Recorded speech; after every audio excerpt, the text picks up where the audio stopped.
All right, what's up, everybody? Thanks for clicking this video. Thanks for tuning into my channel. My name is Simon Hill, Black American from Louisiana, coming to you live from Budapest, Hungary. Today is June 1st, 2025, about 10:12 a.m. where I'm at right now. Can't believe this year is halfway done. 2025 is a struggle. It is a struggle for real, but we are pushing through. We're going to keep fighting, and we're going to continue our Book to React series with book number 12. Now, book number 11 is not finished, Sissy Insurgencies. I will continue to read that text, and hopefully this month in June I'll be reading a lot more on Livestream with the people because finals are over, school is about to be on break, so we're going to do a summer reading course on this channel. Hopefully, I mean, nobody knows what the future holds. We got to still teach English classes, we still got to make money writing, we still got to do so many other things around this time of year, especially when visas need to get renewed to stay in Hungary.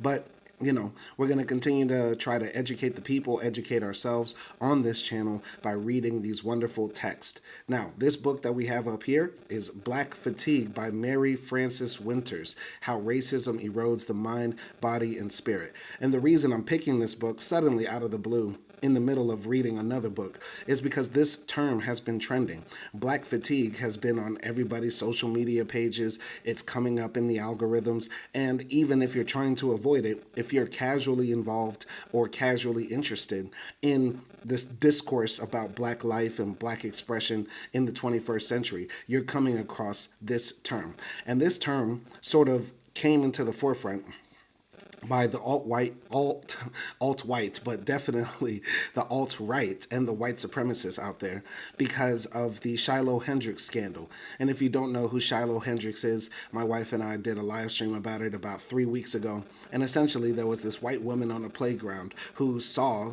apparently, allegedly, this autistic Black 5-year-old child going through her purse. This is what she alleges. So then she decides to do the rational thing that an adult would do and yell at the kid racial slurs. He called him the N-word on camera and then repeated it when the person confronted him on camera. Nelson Moreno is up in the chat. Shout out to Nelson Moreno. Good morning to Nelson Moreno.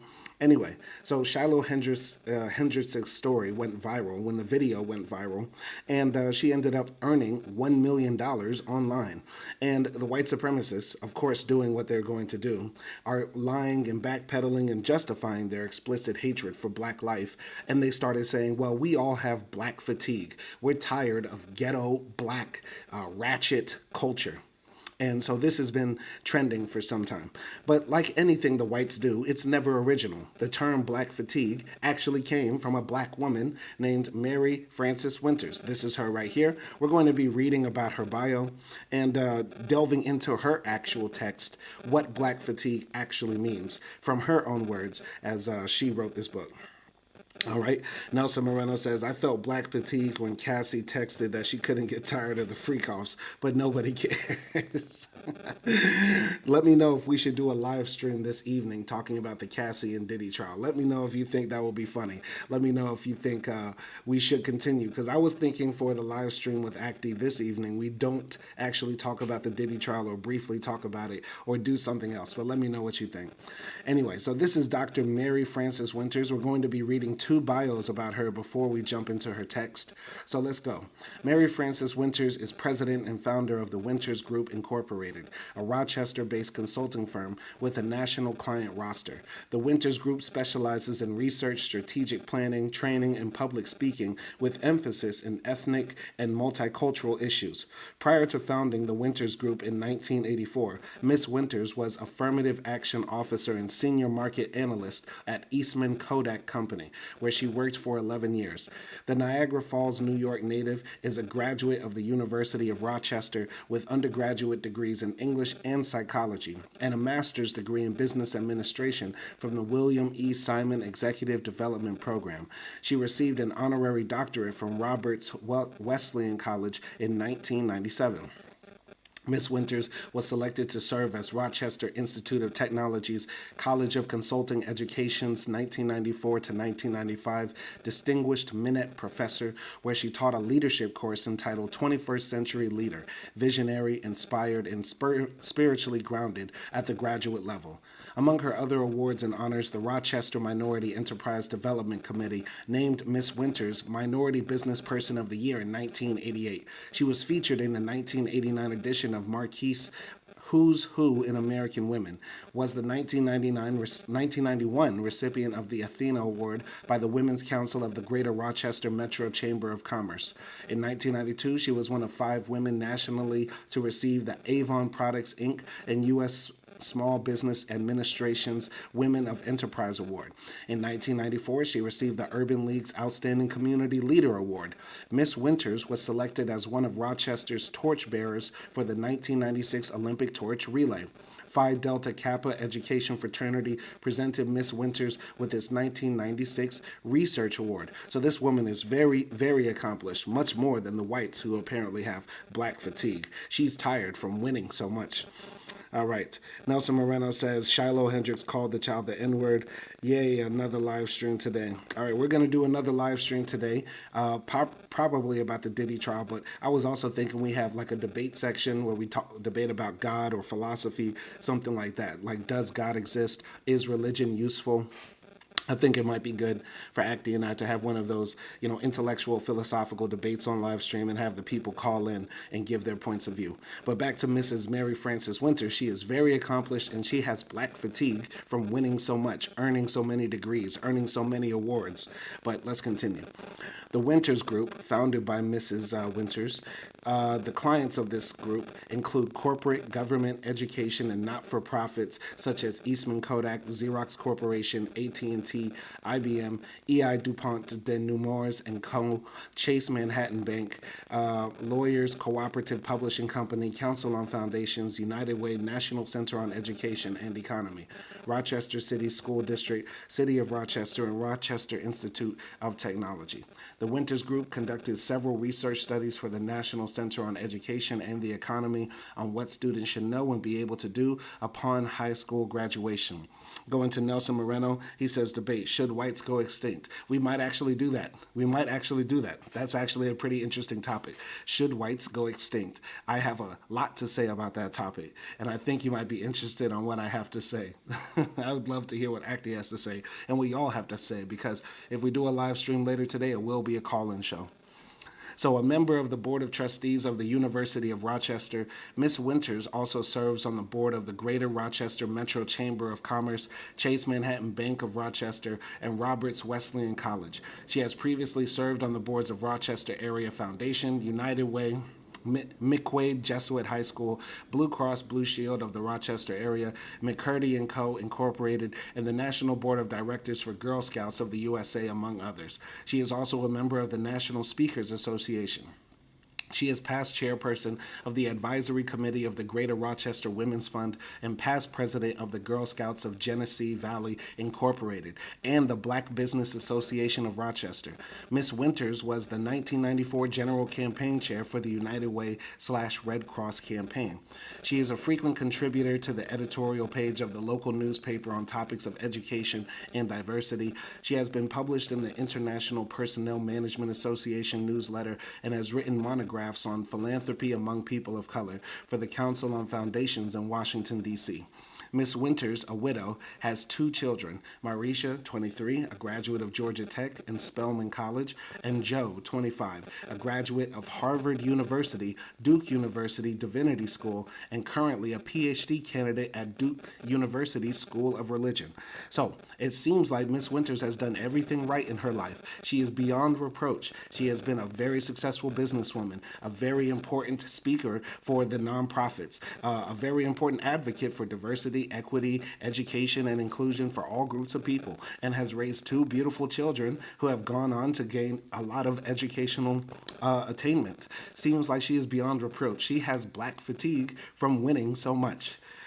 So Miss Winters, who resides in Fairport, New York, is a member of Alpha Kappa Alpha Sorority Inc., the Links Incorporated, and is an active member of Mount Olivet Baptist Church. So shout out to Miss Mary Frances Winters for living an incredible life and writing a very interesting book and raising two beautiful children and, all that sort of stuff. I'm kind of confused because it says, she was a part of two sororities, AKA, she's an AKA, all right? She's an AKA like Kamala Harris.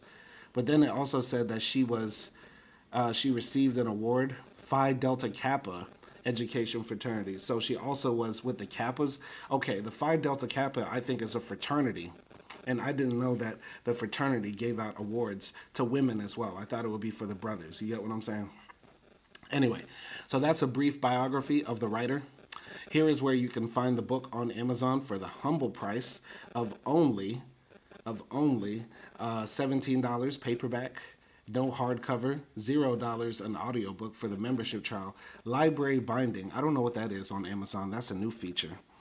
Anyway, the book has rave reviews, 4.8 stars out of 1,204 reviews, so it must be a pretty good book, and I'm looking forward to diving into it as well. Going to Nelson Moreno, he says, I was smoking a J while looking at my window, ground floor, then suddenly two snow bunnies started doing cartwheels while looking at me. Blessed. Brother, get off of this live stream right now and go handle your business. Go handle your business. Take care of them snow bunnies doing cartwheels. They trying to get attention. They trying to let that coochie breathe before they get the breeds. You know what I'm saying? Beat up the coochie. Beat up the coochie. Beat up the coochie. Nelson Moreno says, Whitey got black fatigue from watching cuck porn. Facts.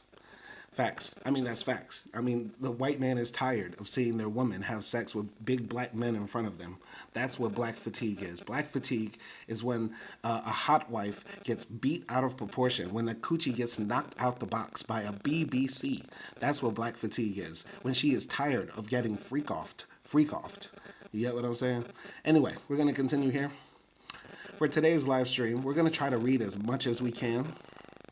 We're going to try to read as much as we can, probably the preface and the introduction. But let's look here at this very interesting illustration. I think this might be a better cover for the book. But here's Black Fatigue. It looks like the tree, and the roots of it are systemic racism. Systemic racism are the roots of Black Fatigue. And the branches of Black fatigue are health disparities, which causes lower life expectancies, disproportionate disease death rates. Another branch of the tree of Black fatigue is racism in the workplace. We have lower pay, microaggressions, stereotypes. Another branch of Black fatigue is racial profiling, and that causes mass incarceration and place-based fear. Yes, the place-based fear is very, very real. Economic inequities. So we have high poverty rates and low net worth. That's another branch of the tree of Black fatigue. Environmental racism, food deserts, and lack of access to clean water. So this is a very, very, very, I love this illustration. This is a very powerful illustration. I think more books should have illustrations to highlight their thesis, because this makes it very clear. The roots of Black fatigue are systemic racism, and that causes many other branches on the tree to bloom flowers that disproportionately hurt Black life, Black expression, Black thought, etc. So very good illustration right here. So, Mary Frances Winters, How Racism Erodes the Mind, Body, and Spirit. Let's continue here. This book was published in 2020. The book came out in 2020. We're going to continue right here. And this is the dedication section. To the generations of freedom fighters, civil rights leaders, and social justice advocates who preceded me in the ongoing quest for liberation, and especially to those who lost their lives in the struggle. Without their sacrifice, my voice would not be possible. Continuing. So, like I said, we'll read the preface and the introduction, maybe even start chapter 1. Let's see how quickly we blow through these pages. All right, so the preface says, Note on capitalization. I capitalize black and lowercase whites when referring to these two identity groups to follow Brookings' recent decision after months of research to change his style guide in this way. Brookings' rationale is as follows. It is an act in recognition of racial respect for those who have been generations in the lowercase. Facts. Okay, that's cool. I mean, I capitalize black. If I write a text and I do a lot of writing, I capitalize the B in black, but I don't capitalize the W in white, just for the simple fact that black is sort of a social group that people ascribe to some degree, in the sense that it is a coherent community. Meanwhile, white is not a coherent community. There is such a thing as black food, black culture, and most of that is in reference to black American culture. But of course, that exists probably in different spaces where blackness is conceived of in different ways. But just in reference to the Anglophone world, when we write black, we're referring to people who have been racialized as such and have since then created communities and cultures and a way of living and a way of perception of the world that is very unique to those people. Meanwhile, white, to some degree, while white supremacy is a real thing, there are very few people now who just, ascribe themselves as white. White is supposed to be the default. And so there is no coherent white culture, but there is a coherent black culture. And if there is a type of coherent white culture, it's usually around racial hatred. The only people that ascribe their whiteness first to their identity are blatant white supremacists like KKK, neo-Nazis, and stuff like that. There are white people that will say, yeah, being white is a part of me, like I'm obviously white, but that's not how they, define themselves in this world. Like they see, well, I'm an Anglican Protestant, I like to go bowling, I skateboard, stuff like that. They ascribe other parts to their identity more than their whiteness if they're not an explicit white supremacist like the neo-Nazis and KKK people. But meanwhile, black people in general have to, acknowledge their blackness, and they acknowledge parts of their identity are related to their blackness and the experience of being black. All right, let's continue here. So, when I conceived the idea for Black Fatigue in the fall of 2019, black colleagues and friends urged me to write it as soon as possible. They said we need to chronicle the fear, frustration, anguish, and yes, rage that is a regular part of many black people's daily lives and how it affects the mind, body, and spirit. Living while black is a term coined to embrace the myriad unjust and inequitable experiences that are relentless and too often lead to violence against black people. This was before the COVID-19 outbreak in January 2020 and the global organized and powerful rebellions against systemic racism that started in May 2020. These events changed the world as we know it forever and served to put a spotlight on black fatigue. Hundreds of thousands of people all over the world died from the highly contagious virus for which there was no vaccine at the time. Black and brown people were disproportionately affected, dying at rates 2 to 4 times the rate of white people. Black people were also more likely to lose their jobs during the pandemic or have essential jobs that meant greater exposure to the disease. Shelter-in-place orders were enacted, and food and other essentials were scarce. Makeshift hospitals were set up to accommodate the surge in cases, and miles-long lines of cars waiting for food rations were common. People all over the world were enduring unimaginable stress and pain. Black people were even more severely affected. And then, over the course of 30 days in the spring of 2020, the public learned of the tragic deaths of Ahmaud Arbery, Breonna Taylor, and George Floyd. They were unarmed black people killed at the hands of law enforcement.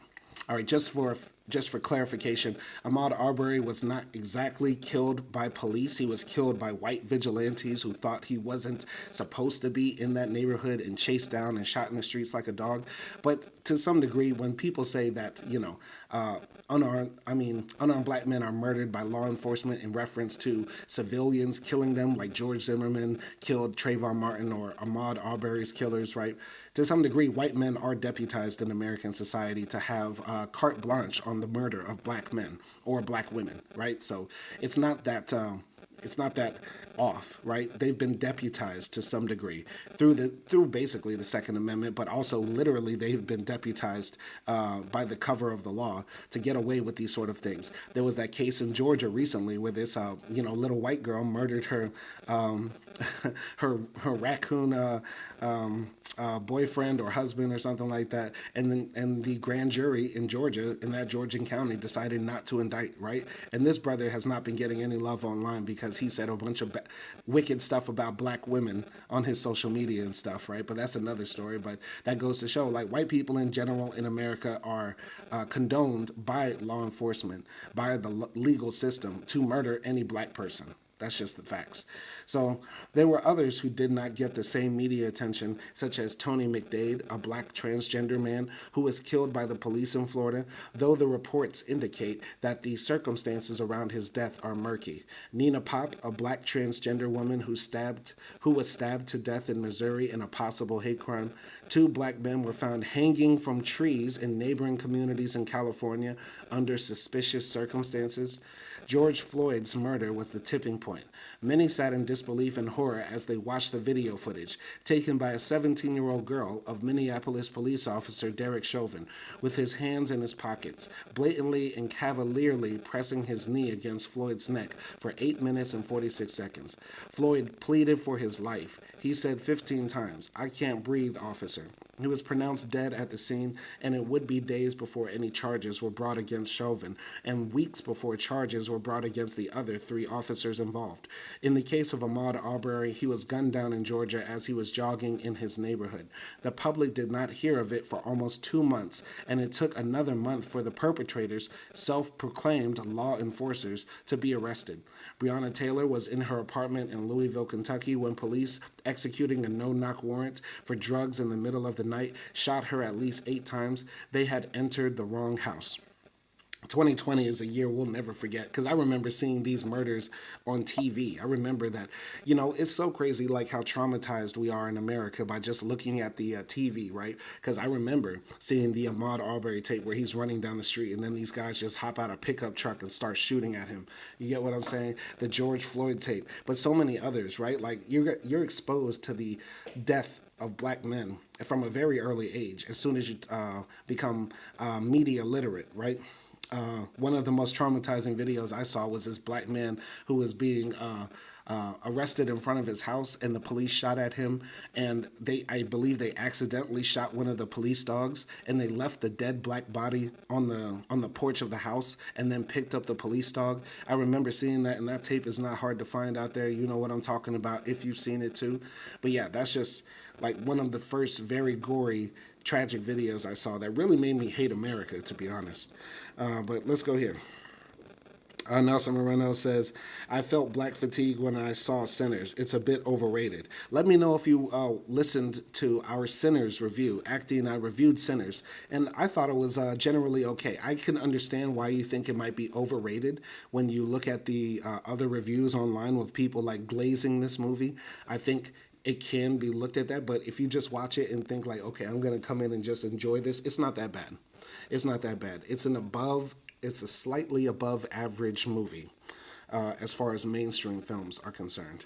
All right, but going here, Nelson Moreno says, debate idea: should Whitey be replaced? That's a very good debate idea. We might do both of those. Should whites go extinct? Should Whitey be replaced? We might put all those topics on the board. All right. So these tragic incidents in a short time span in 2020 amplified in gory detail the centuries-old willful disregard for black lives. We were reminded of the period in our history when black men were lynched, put on public display as a means of terrorizing and controlling. These recent deaths are examples of modern-day lynching, and there are so many more examples throughout history of black people being targeted and killed. One of the most famous atrocities is that of Emmett Till, the 14-year-old who was lynched in Mississippi in 1955 for allegedly whistling at a white woman.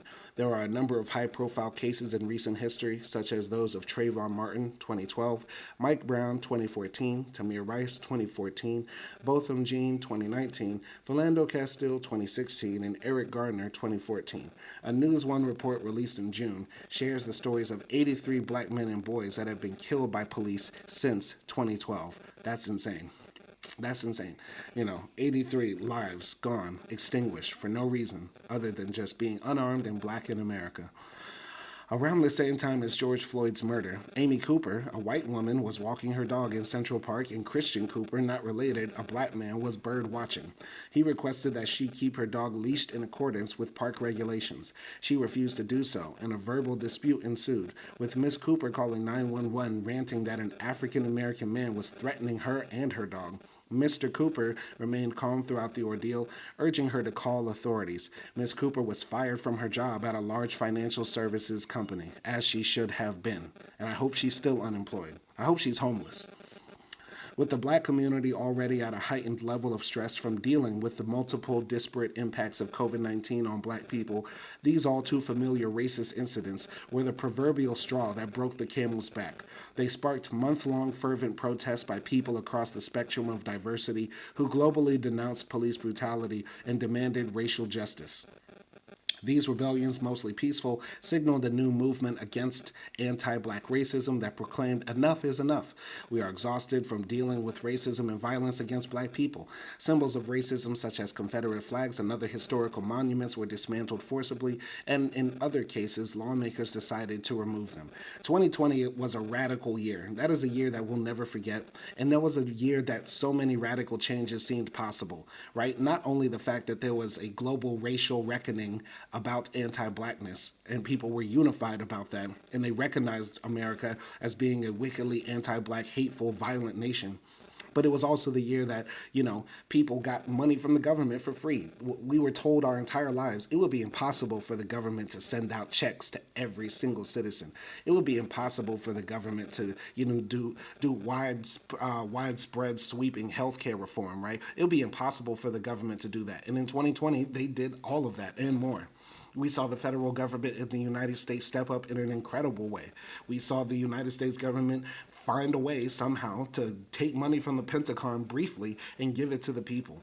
We saw that wealth distribution was possible, and also tearing down those Confederate statues, like what we see all the time in my home state of Louisiana, is possible. Getting rid of those Confederate flags is possible.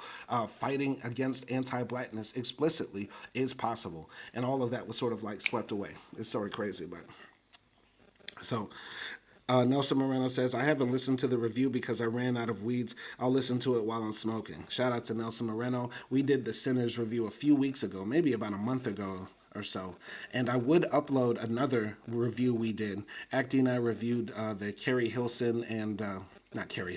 Washington and Tyler Perry film 6888, but my computer is messing up and it's hard to even get it to turn on. So when I get that fixed, we're going to start uploading some more movie reviews. But anyway, when I conceived the idea for Black Fatigue, I certainly could not have foretold the imminence of this renewed demand for racial justice. The accumulated pain and trauma from centuries of violence perpetrated against black people reached the boiling point. It was inevitable because history has taught us that oppressed people will rebel when they just cannot take it anymore. In response to this outcry to end racism, many organizations seemed to wake up overnight with a frenzied sense of urgency and began to develop new strategies and initiatives. They issued statements of solidarity, scheduled town hall sessions with all employees to proclaim their commitment to ensuring racist-free work environments, and pledged millions of dollars to organizations focused on eradicating racism. The Winters Group was retained by several companies to conduct sessions with black employees to provide a safe space for them to share their feelings, and with white employees to summarize the history of racism and provide guidelines for allyship. Perhaps not surprisingly, many white people claim to not have much understanding. Perhaps not surprisingly, many white people claim to not have much understanding of why black people are fatigued. We conduct a poll during virtual sessions with white employees that asks, how much knowledge do you have about the history of racism in the United States? Only about 10% of the mostly white audiences say that they are very knowledgeable. This book will provide a great resource to enhance white people's education. In the sessions with black employees, they overwhelmingly reported that they were already exhausted, and because of the events of 2020, they were now downright fatigued. They openly shared stories of their emotional burden of living and working in spaces that diminish their existence. Many were skeptical that the proclamations by their organizations to do a better job of creating safe and welcoming environments for black employees were more than empty promises. In 2013, before the 2020 rebellions for racial justice, the Black Lives Matter movement was started by 3 young women in response to the acquittal of George Zimmerman, who killed 17-year-old Trayvon Martin as he walked home from the store with a bag of Skittles. Now known as the Black Lives Matter Global Network with chapters around the world, its purpose is to intervene when violence is inflicted on black communities. This new age of activism ignited by millennials, 1980 to 1996, I swear, the millennials millennial generation is just all over the place. I feel like millennials are 1985 to 1995 max, right? Like we got to start doing generations by like mid decades, because I have nothing in common with somebody from the 1980s. Like, you remember the Challenger explosion and Michael Jordan's run on the Bulls. Like, I don't remember none of that. Like, my memory starts from like 1999 upwards. You get what I'm saying? How do I have something in common with a millennial? Right? What is it? That we both got the same shitty outcomes with the workplace? I would argue no. If you were born in 1980, you considerably had better economic opportunities. Like, you graduated college right in around 2002 or something like that. You got to get into the workforce before the financial crash. You get what I'm saying? I was born in 1990. So by the time I got out of college, everything was shitty. Everything was shitty. There was no jobs. Entry level jobs needed 5 years of experience and 2 master's degrees. Stop playing with me. Like, if you were born in 1980, if you were born in 1980, bruh, you're technically a boomer. You're technically a boomer, man, in my eyes. In my eyes. Anyway, continuing here. This new age of activism, ignited by millennials and members of Generation Z, 1997 to 2012, is reminiscent of the civil rights movement of the 1960s. For example, the Black Panther Party, the Black Patty Party. For example, the Black Panther Party for Self-Defense was born, in part, out of response to the killing of Matthew Johnson, an unarmed black 16-year-old in San Francisco in 1966. Black fatigue highlights the history of white supremacist, racist systems that have led to black intergenerational fatigue. It focuses on the impact of black fatigue not only on blacks but also on society. The racist system is not just literally killing black people, it is tearing the whole nation apart. In every aspect of life, from socioeconomics to education, the workforce, criminal justice, and very importantly, health outcomes, for the most part, the trajectory for black people is not improving. It is paradoxical that with all the attention over the last 50 years on social justice and diversity and inclusion, we have made little progress in actualizing the vision of an equitable society. I have been concerned for some time that the modern-day diversity movement, especially in corporate America, obfuscates racial issues that are unique to black people. So often, I have been cautioned not to focus too much on race and diversity sessions.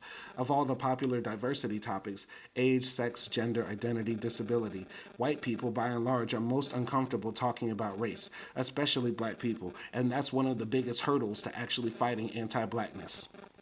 I say this all the time. It's one of the most frustrating things for me as an educator. I teach lessons all day about how ageism is wrong, about how sexism is wrong, about how ableism is wrong, but there is no lesson out there talking about why anti-blackness and racism is wrong. That gets everybody on board. I could be in a group of men teaching a lesson, and all of us agree that women have it pretty fucked up in our society. I cannot get even 50% of non-white people to agree that anti-blackness and racism is wrong. They'll say, well, that's a bit natural, or they'll start explaining or giving reasons as to why it's somehow justified. It's very annoying. But we have to fight back against that. That needs to be a major push, because, yeah. That's the most frustrating thing. It's like that's one of the hurdles to actually getting towards justice. But continuing here. It may be because of internalized white guilt. My hope is that, as a result of the new racial justice movement, the corporate world will no longer minimize the issues of black people. I ask white people to read this book not only to be educated on the history of racism, but also to be motivated to become an anti-racist, an ally, and a power broker for systemic change. For black, indigenous, and other people of color who read this book, I hope that it will also be educational and affirming, and that when one of your white colleagues asks you to educate them, you can refer them to this resource so as not to exacerbate your fatigue. Imagine working in the corporate world and like Katie from accounting comes over and says, you know, Jamal, I just really got to know, why are black people so mad? I mean, when I was in college, I slept with a lot of black guys and they weren't mad. But now that I'm an adult, I just don't understand why is everybody so mad. And you just throw them a book. Just throw a book at them. If I worked in the corporate world, I just have a pile of very black books on my desk. And anytime the white person came to me, I just throw a book at them. Throw a book at them.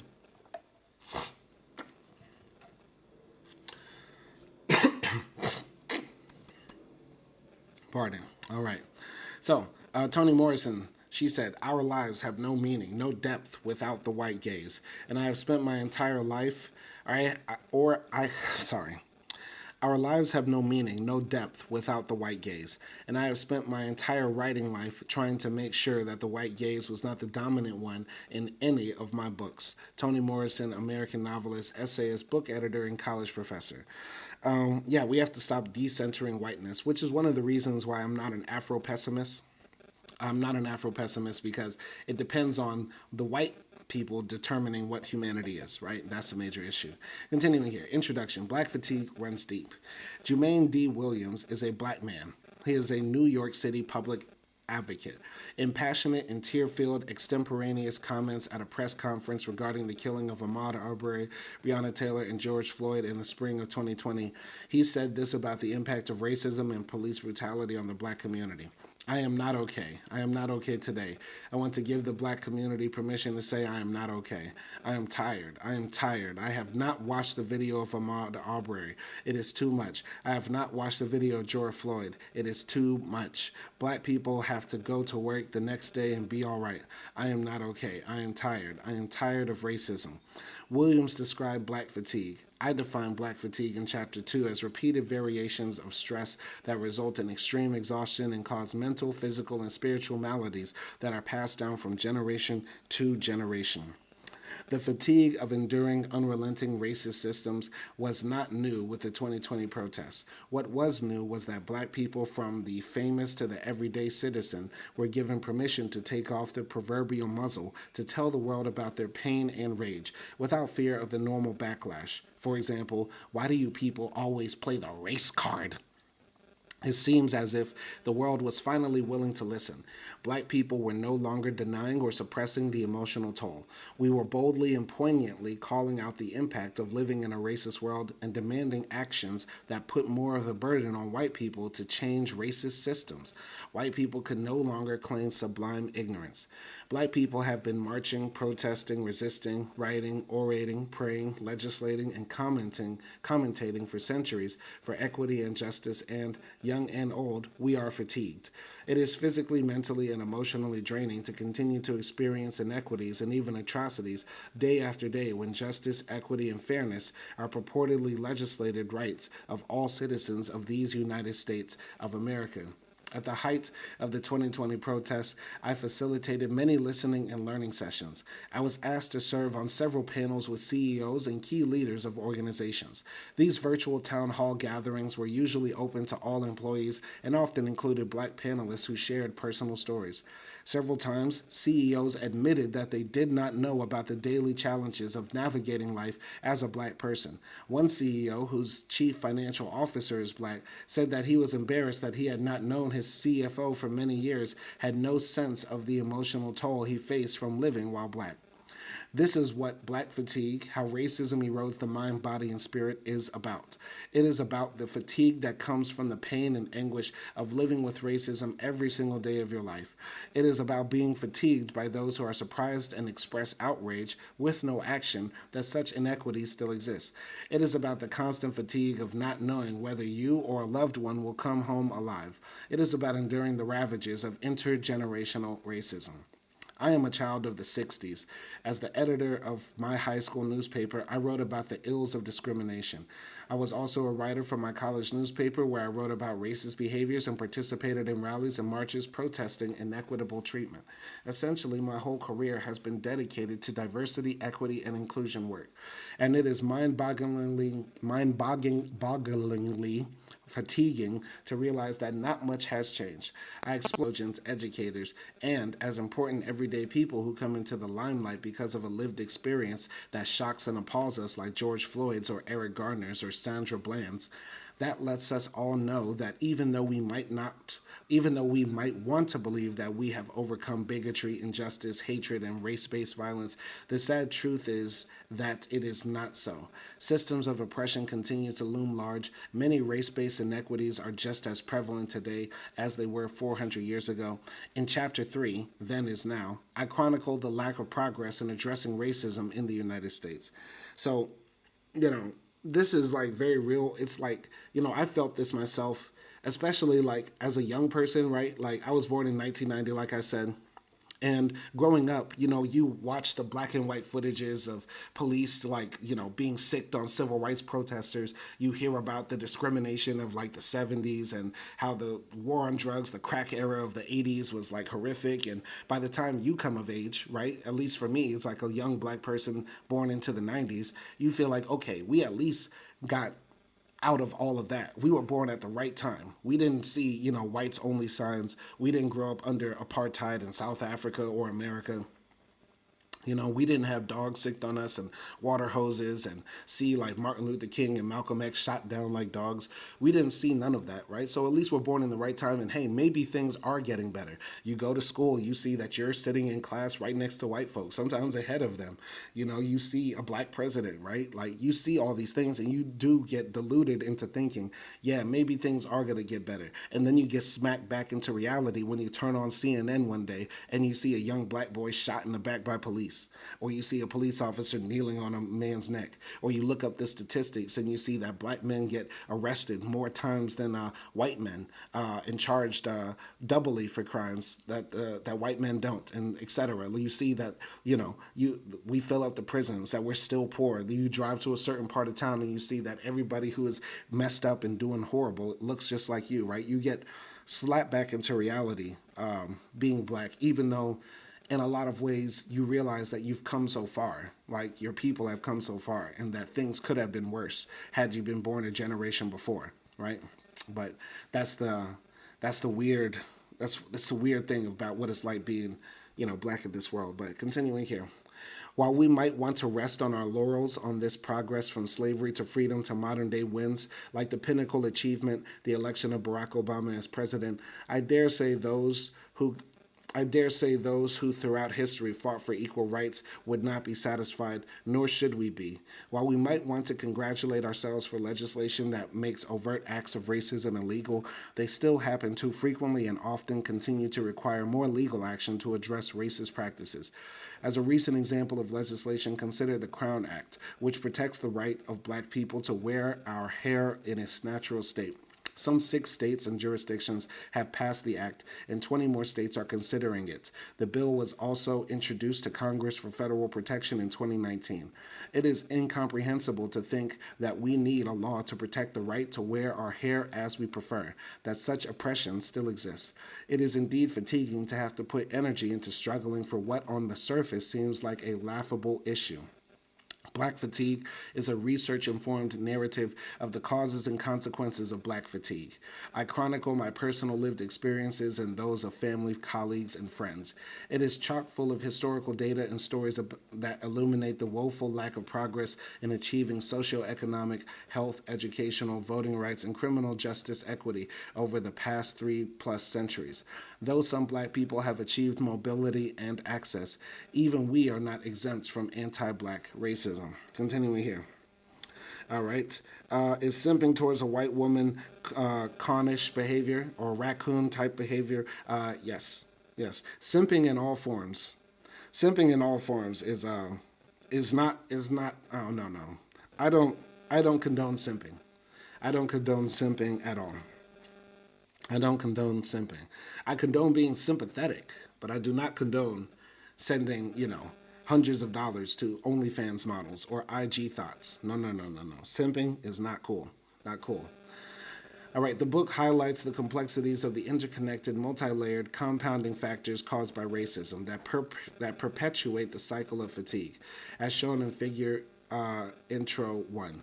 Navigating centuries-old racist systems leads to intergenerational stress and trauma, increasing inherited health disparities that manifest as generations of oppressively inequitable life experiences and outcomes for black people. Many municipalities have declared racism a public health emergency.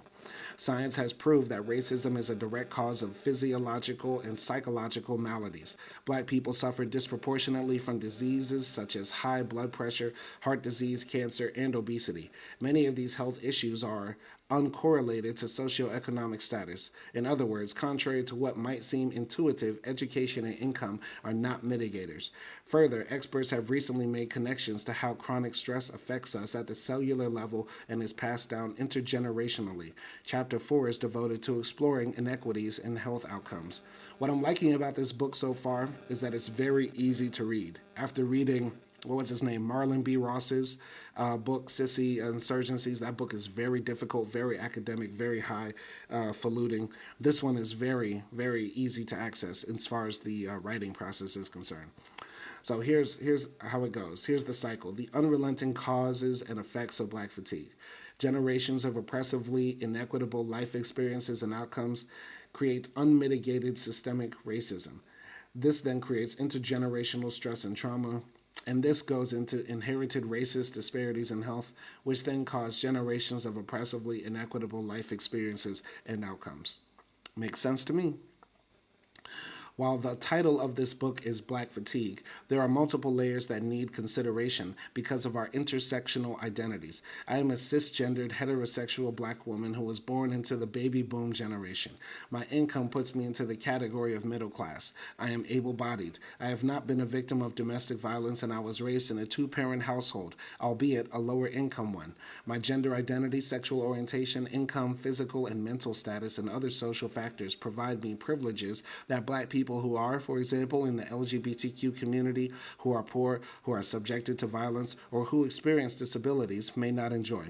The compounding stressors of one's intersectional identities exacerbate the fatigue, something that I explore in Chapter 5. Chapter 6, 7, and 8 speak to Black fatigue for women, men, and children, respectively. I offer solutions throughout the book and in detail in Chapter 9. Racism happens at several levels: interpersonal, internalized, institutional, and structural. Intra and interpersonal solutions for Black people to address racism-induced fatigue, such as resistance, healing, restoration, faith, rest, and resilience, are important but not endgame remedies because they do not solve the root cause. They only treat the symptoms and dull the pain. On intra and interpersonal levels, white people can help mitigate Black fatigue by acknowledging their whiteness and thus privilege, doing their own education on the history of racism, and becoming anti-racist allies who challenge white supremacy. For those who may not understand what some of these terms mean, I define them in Chapter 2. At the institutional and structural levels, as a start, the United States needs to atone for slavery publicly and offer reparations to descendants of slaves. Okay, I like this lady already. I like her already.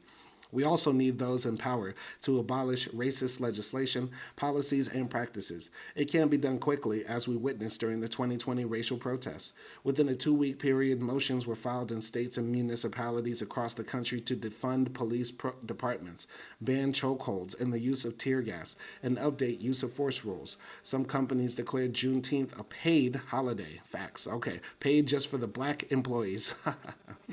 And a handful of CEOs who showed themselves to be racist stepped down. Within weeks of receiving a request from a 22-year-old Black woman, the Merriam-Webster dictionary agreed to change the definition of racism to include the structural component.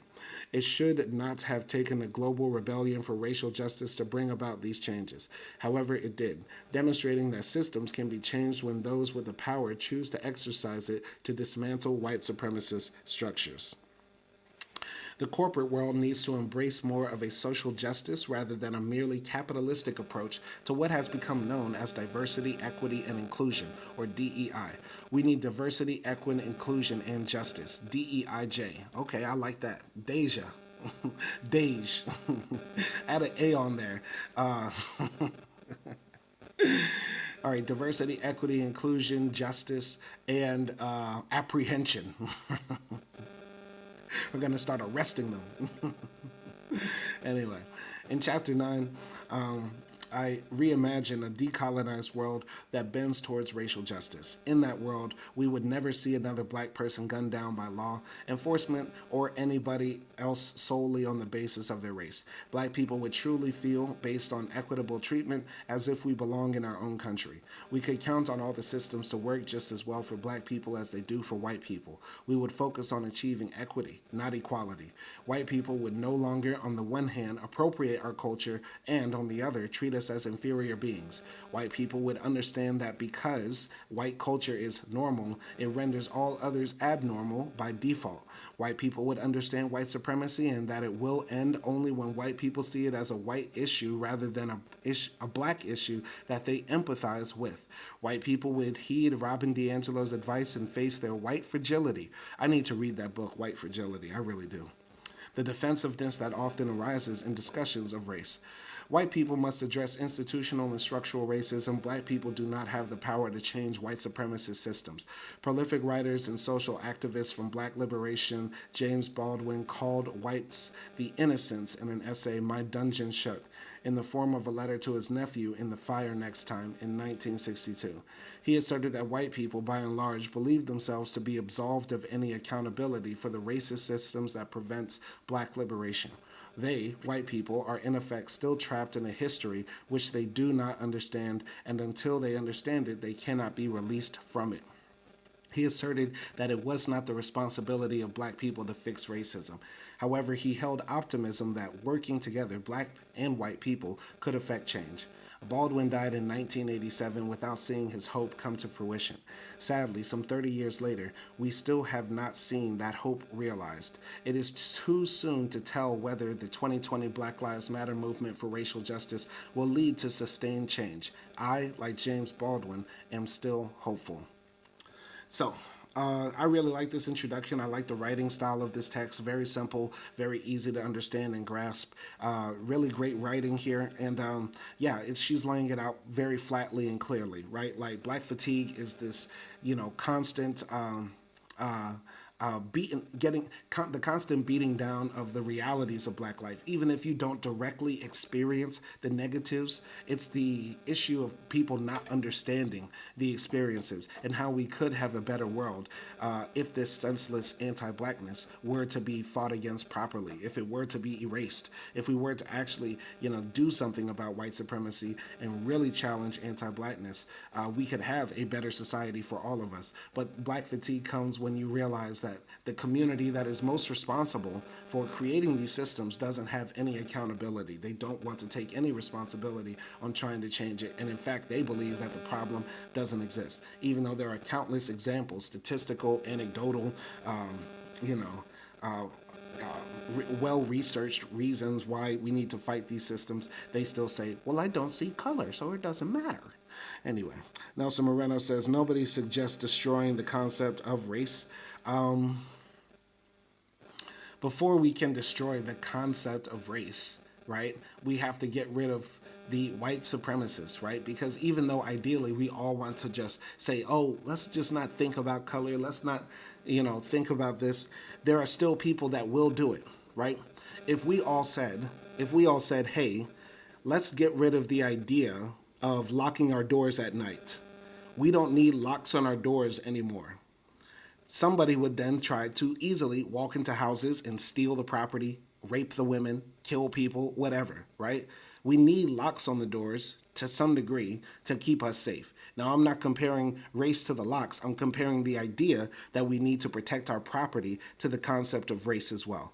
Until we actually get rid of the issue of people wanting to steal, that we will need locks on the doors. The same way, we cannot just say we're going to blindly, not talk about race, not think about race, if at least there is one white supremacist out there who is saying, well, I'm going to use race to discriminate against black people. I'm a white man who owns a company and I refuse to hire black people, or I'm going to fire all the black people anytime I want. That's the thing. We have to deal with the issue at first, the cancer that is present, which is white supremacy and anti-blackness, before we say, yeah, let's live in this post-racial utopia. Of course, we want to eliminate race, and to some degree, we have eliminated race because everybody knows that race is a social construct and it's not based in any type of biology, okay? So the point is we have to, fight a system or fight a way of thinking that will still have effects even if we say we're not going to think about it anymore. That's like saying, let's not think about Nazism. If we don't think about Nazism, it won't be there. Let's destroy the concept of Nazism. You can't destroy the concept unless you destroy, any type of way that people can exert power with that concept. So, anyway, every white person in this country, I do not care what he says or what she says, knows one thing. They know that they would not like to be black here. If they know that, they know everything they need to know. And whatever else they may say is a lie. Okay, James Baldwin was the truth. He was the truth. I need to read some Baldwin on this channel. So James Baldwin, black novelist, essayist, playwright, poet, social critic, and one of America's foremost writers. Shout out to James Baldwin. All right, so here's another lithograph, another illustration. This might be the author. All right, sweet lady. Shout out to Mary Frances Winters. Looking forward to reading this book. So we're going to read chapter 1 possibly later today or tomorrow. We're going to be reading every day on this channel, hopefully. I'm going to really put in a lot of effort to do a summer reading course with all the people. We'll read chapter 1. Possibly maybe even chapter 2 tomorrow, but I'm going to cut this live stream short. We've been on live for an hour. This is a good introduction to the text, not to go too hard and give you too much information to soak up. And yeah, once again, shout out to everybody who tuned into the live stream either now or in the playback. I want to give a shout out to Nelson Moreno for leaving a bunch of interesting comments. Shout out to Avery and Kamal for last night. I set the alarm for this live stream to go live at 10:15 p.m. yesterday. But I went to the gym, I worked out, then I taught an English class, and then I watched a movie with Acti, and then I was tired, so then I said, let me just do it in the morning, right? But I'll catch y'all on the live stream later today that we're going to do, debating a topic, maybe one of Nelson Moreno's topics. Should whitey be replaced? Should whites go extinct? Stuff like that. One more comment from Nelson Moreno, and then we're out of here. I don't mean colorblind BS. I mean the scientific destruction of the idea of race. You can't pick a lock without a lock pick. Okay, shout out to Nelson. I think we're talking about the same thing. But I think the scientists, the geneticists, the anthropologists, everybody has already destroyed the concept of race. Okay? They've all said that there are no real races of people. There are just people that have been racialized, right? And those social constructs vary from culture to culture, society to society, nation to nation, etc. So yeah, they've already destroyed the physical, the scientific racism of the previous century that said, yeah, there are distinct races with different genetic features and stuff like that. That's out of the way. But you can't pick a lock without a lock pick. I think the biggest thing, is that people will be unable to pick the lock if, they automatically get an electric shock when they try to put their, toothpick in it. You get what I'm saying? If we make being anti-black, racist of any type, or white supremacist of any type, so untenable that people, once they do it, they immediately get blowback. Nobody would want to do it. It's like we have to make it like being a PDF file. It's never socially acceptable to be a PDF file. It's never socially acceptable to be a PDF file. The same level of hatred that we have for PDF files, where a lot of people say lock them under the jail, throw away the key, we have to have that same thing for anti-black racists. They have to be so socially marginalized, denigrated, disrespected, hated, that it becomes socially unacceptable to be one. That's what I think is the solution. Make the anti-black racists, the white supremacists, like PDF files. That's the point. So y'all be easy out there. I'll catch y'all next time. And remember, pick up this book on Amazon. Support the writers. Support these people that put these books out there. Support this channel. And y'all be easy.